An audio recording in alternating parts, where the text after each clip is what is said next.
I'm going to call the meeting to order. Good evening, everyone. This is the November 9th meeting of the Planning Commission for the Town of Los Gatos. We are a body appointed by the Town Council to make decisions about zoning, planning, building issues in the Town of Los Gatos. And in order to do that, we read reports, we visit sites, we have public hearings, we ask questions, and we try to make a reasonable decision based on the policies of the Town of Los Gatos. So thank you for coming tonight. Our first item on our agenda is to call the roll. Ms. Bailey. Commissioner Bourgeois? Here. Commissioner Smith? Present. Commissioner O'Donnell? Here. Commissioner Talsford? Here. Commissioner Erickson? Here. Vice Chair Jensen? Here. Chair Sayok has an excused absence. Will everyone please join me in the Pledge of Allegiance? Pledge allegiance to the flag of the United States of America and to the republic for which it stands, one nation, under God, indivisible, with liberty and justice for all.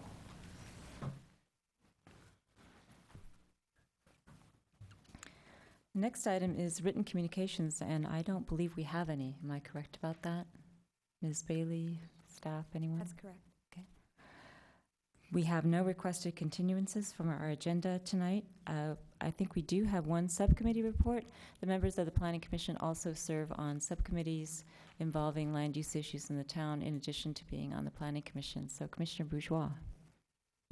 Yes, I'm happy to report that the General Plan Committee meeting met earlier this evening, and the purpose was to review the process for the development and adoption of affordable housing overlay zone standards and guidelines.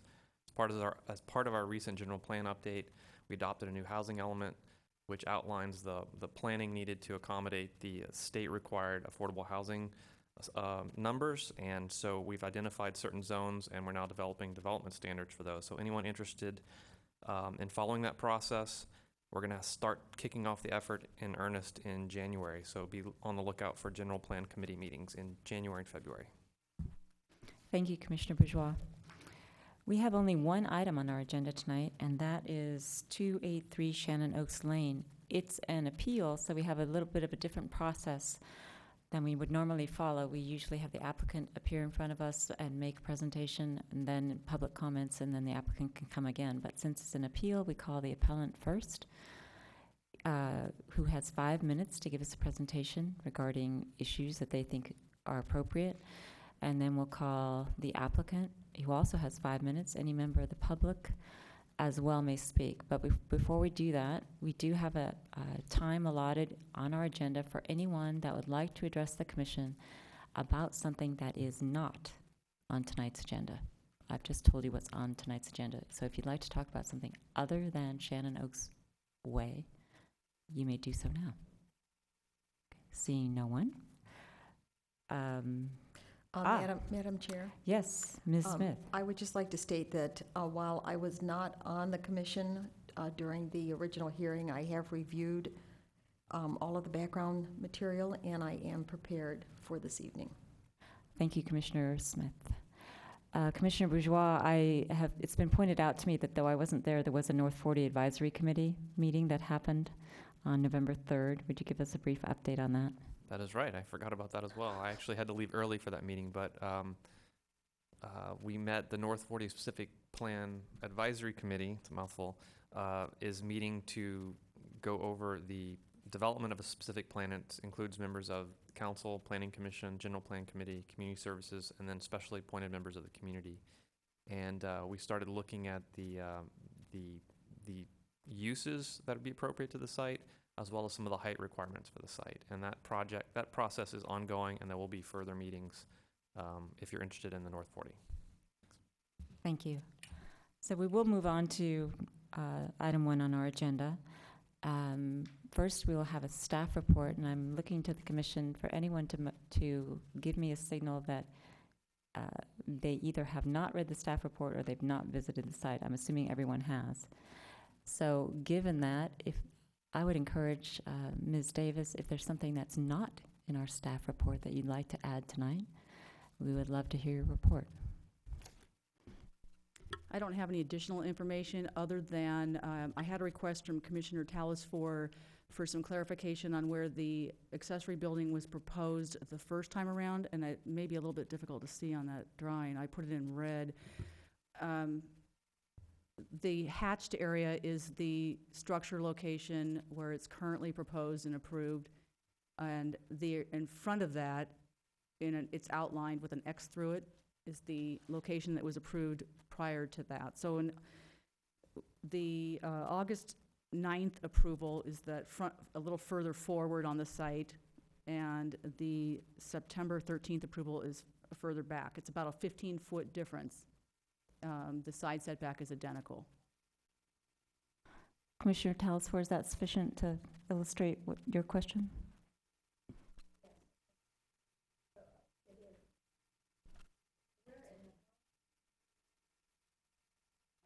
The house is, house would be above or north of that. Wait, let's wait till we get to the portion where it's your presentation. No, it doesn't. Okay. Ms. Davis, if you want to go up there and point it out, that'd be fine.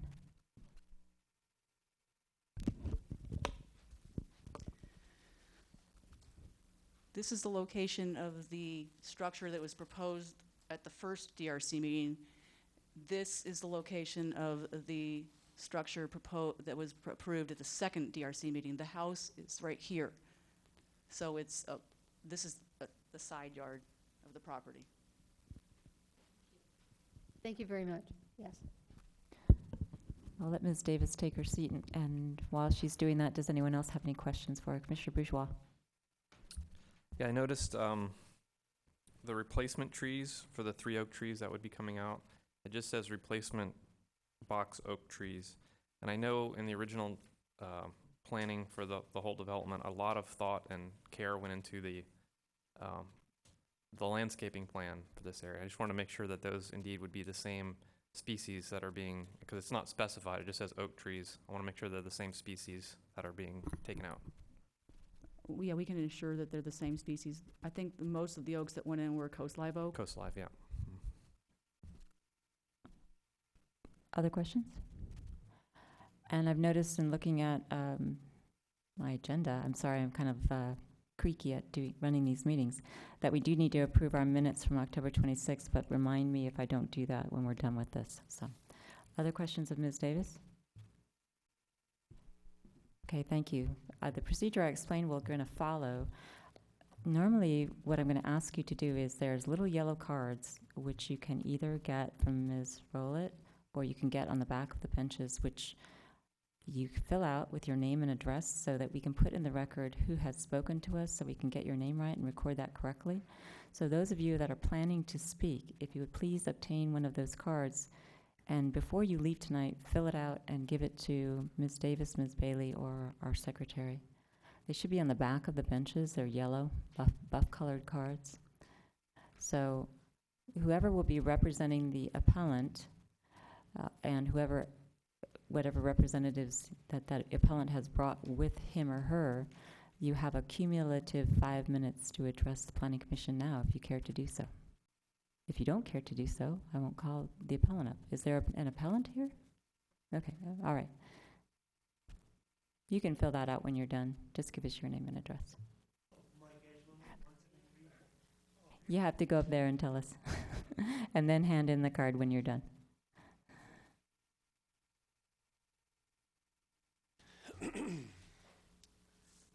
Say when. When? Okay. My name is Mike Ageloni, 17311 Hicks Road.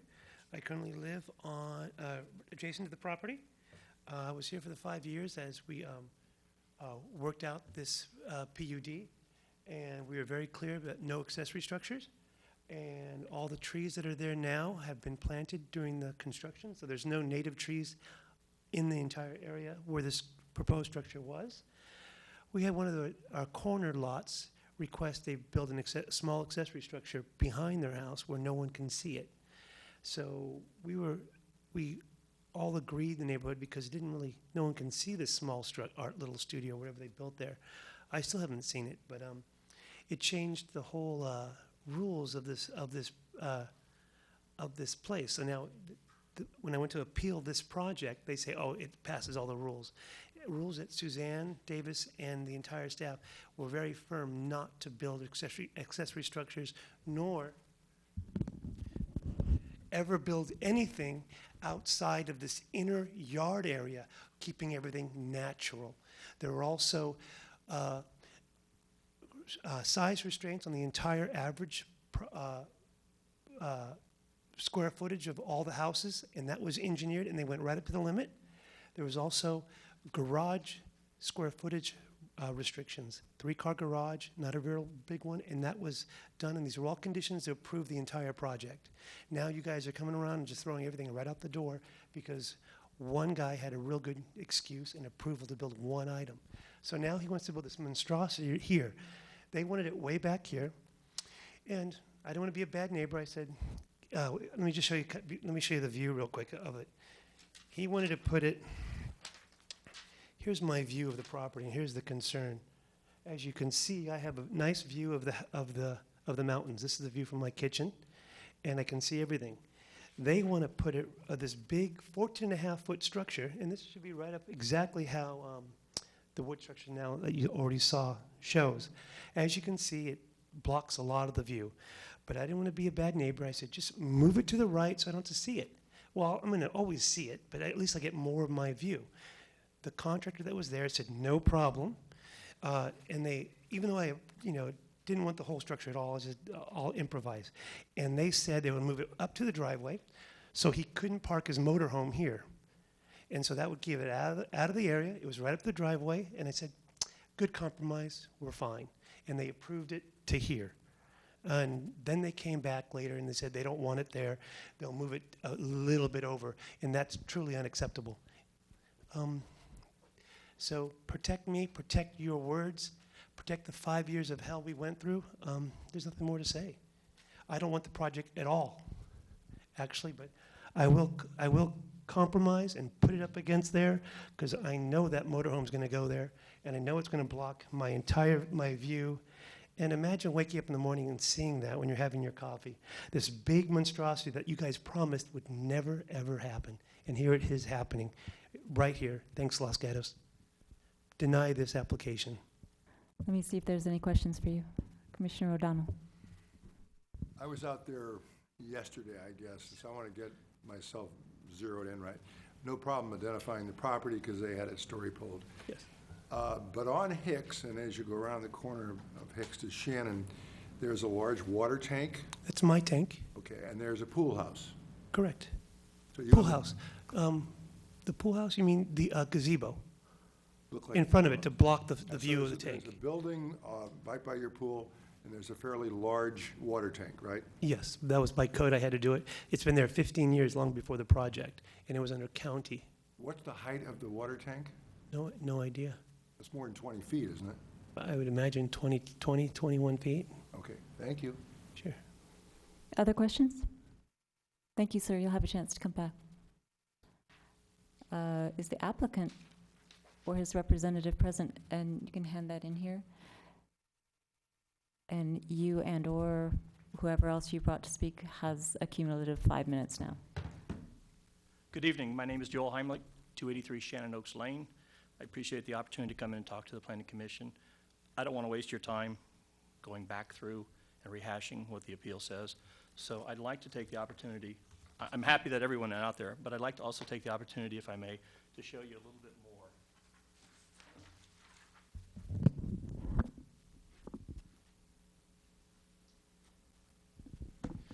Apologize, the color isn't so good.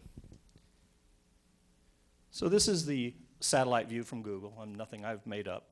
And as you can see, Mr. Aljani's home, the back of it is here. It's hard to see, but there is actually a pool here. And there is a whole backyard full of trees.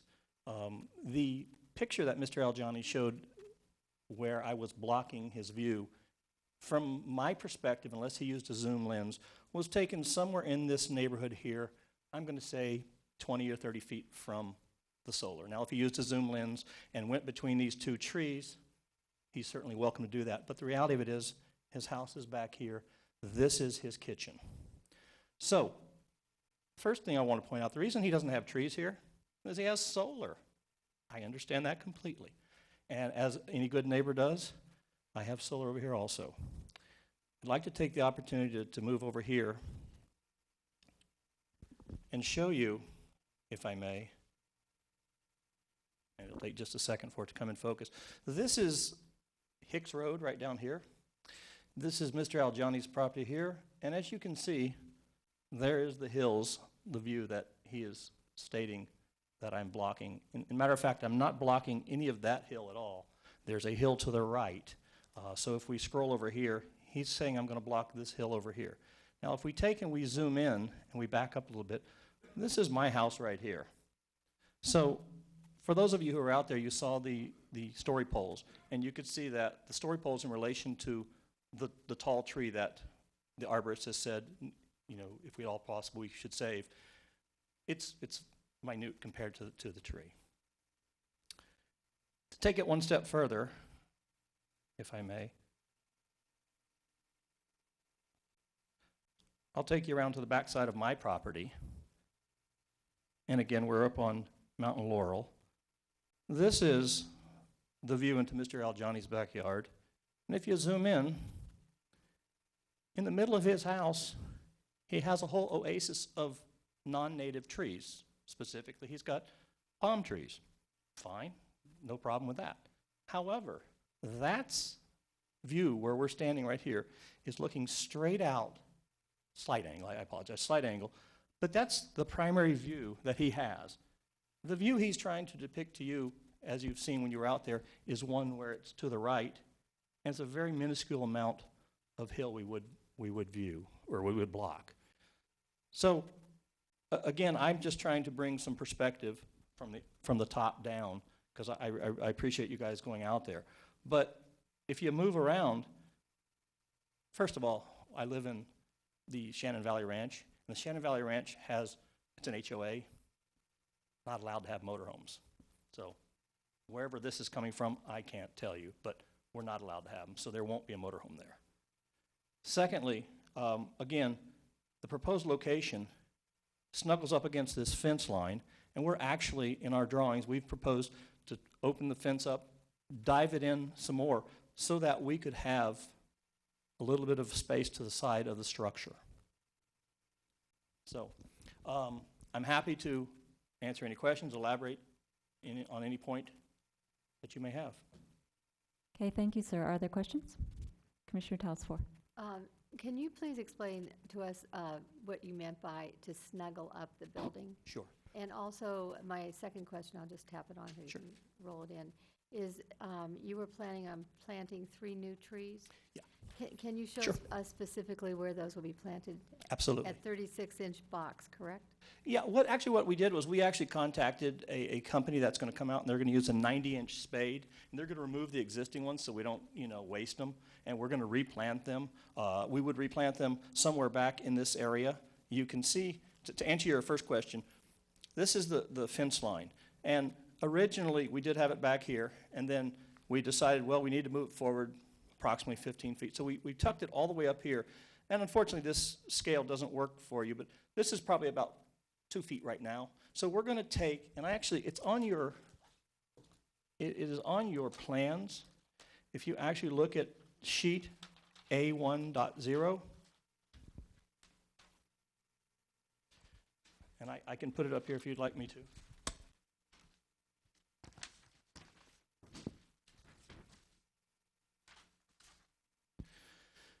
You can see right here, today the fence is this straight line, if you will. And we're going to actually take and curve the fence in and then come back in and join again so that we create a little bit of a walking path for us around the structure. Does that answer your question? Oh, the 3 trees will, subsequently, we've got a 20-foot setback. So this is one of the affected trees here, and there's a few others. This one is affected, and this one. So what we'll do is we'll end up moving these back here. We've got some locations back here that are, to be determined, but whatever the town is requesting, we're going to comply with that, and if they ask us to plant some additional oaks, we're happy to do that also. Can I have a follow-up?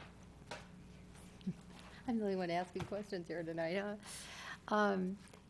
And the reason, explain to us again the reason that you decided that you didn't want to move it forward, Okay, so to move it forward, even any feet. well, we did. We moved it forward 12 to 15 feet approximately. So to move it forward further, you'd have to take out tree A, and I believe if you have seen the report, I actually had a surveyor come out and he certified the height and the position of the tree.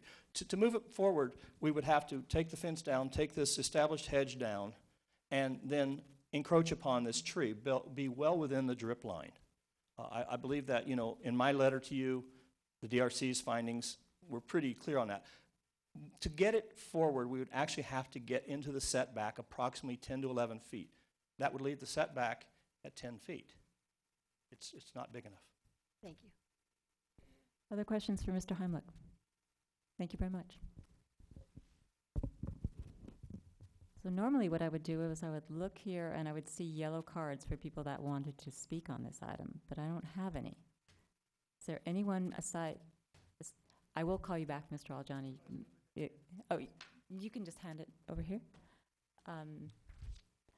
But I see a number of people on one side of the room, but no one's leaping forward to talk. So if you don't want to speak, that's fine. Mr. Aljani, you now have 3 minutes to respond to anything you've heard. Thank you. Now, when they removed the trees, like I said, these were just planted for the establishment 4 or 5 years ago. I don't know how long exactly, but he took the paper. But what he's doing now is moving these trees again, blocking that view. I have palm trees, and they are just single stalks, and they don't block my view because they go up and you can see right past them. He's got these oaks that are very bushy. They block views, but that was established. Can't fight that. And trees, I got the trees covered. And then after the last meeting, when we agreed to put it way over here where it was supposed to, they called us back, and I went back there. We had a meeting with those two, and I said, we talked about where they wanted the 12 feet, and he wasn't clear, but he's saying 12 or 15. It says here 15, not 12. So we went back there. We looked it up. They said where it was going to be and so forth. I said, Joel, and I barely know Joel, nice neighbor, very quiet. I said, Joel, come on over to my side and come and see my view. He said, hell no. And he yelled and screamed, and he barged back into the house. I go, my yard is right there. Come on over and just take a look at my point of view. And he refused to come into my yard. Thank you. That was called being neighborly. Any questions for Mr. Aljani? Okay, thank you, sir. Okay, I didn't get any other cards. There was no one else who got up to speak during the public comment, so I'm going to close the public portion of the hearing. And I will now look to the commission for any additional questions they may have of staff or hopefully a motion. Commissioner O'Donnell? I gave you the opportunity to speak and you didn't come up, so I'm just going to close it. It's closed now. Sorry. Okay. Commissioner O'Donnell? I just want to ask staff, I think in your report you have covered it, but I'd like to cover it again. The appellant is stating that this goes against all of the things that were promised him previously, and that it somehow contravenes the town's policies. Would you speak to that? At the time Shannon Valley Ranch Plan Development was approved, we did not have hillside development standards and guidelines in the current form. We had a scaled back version that was 6 or 8 pages, did not have an FAR. So floor area was restricted by the plan development. They did restrict the floor area of the houses. There was an average house size, and there was a size not to be exceeded. The garage size was established by town council at 800 square feet maximum, and the house size was 4650 and with an average of 4850. So they were held to that. The PD did not address accessory structures, so it was basically silent. It didn't disallow them, it didn't allow them. So we had the neighbor that Mr. Ajluni indicated on Mountain Laurel come in, want an accessory structure, and he decided to try to amend the plan development to allow that structure. Initially, it came in with just his lot in question. Greenbrier, still being involved with the development at that time, decided to join in and have the question answered for the entire project.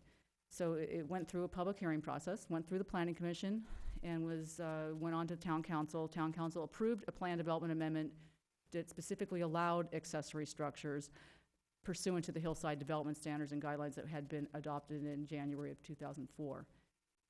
Most of the lots have the capability of adding, 600 to 800 square feet, somewhere in that range, for an accessory structure based on an allowance of a total of 6,400 square feet.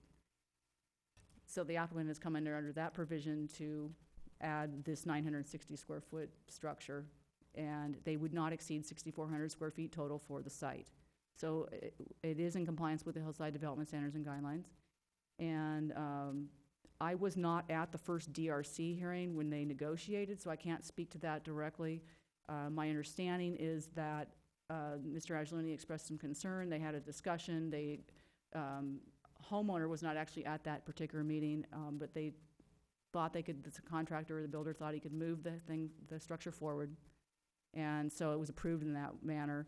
Then they took a closer look at it. The trees got looked at more carefully. The arborist was asked to go inspect the trees, and in particular, the one tree they're trying to work around was one that the arborist recommended be maintained because there wasn't a good justification to take it out. So they came back with the subsequent application at that time, which was then approved by the DRC. So I hope I've answered your question. Other questions? If there's no other questions, is there a motion?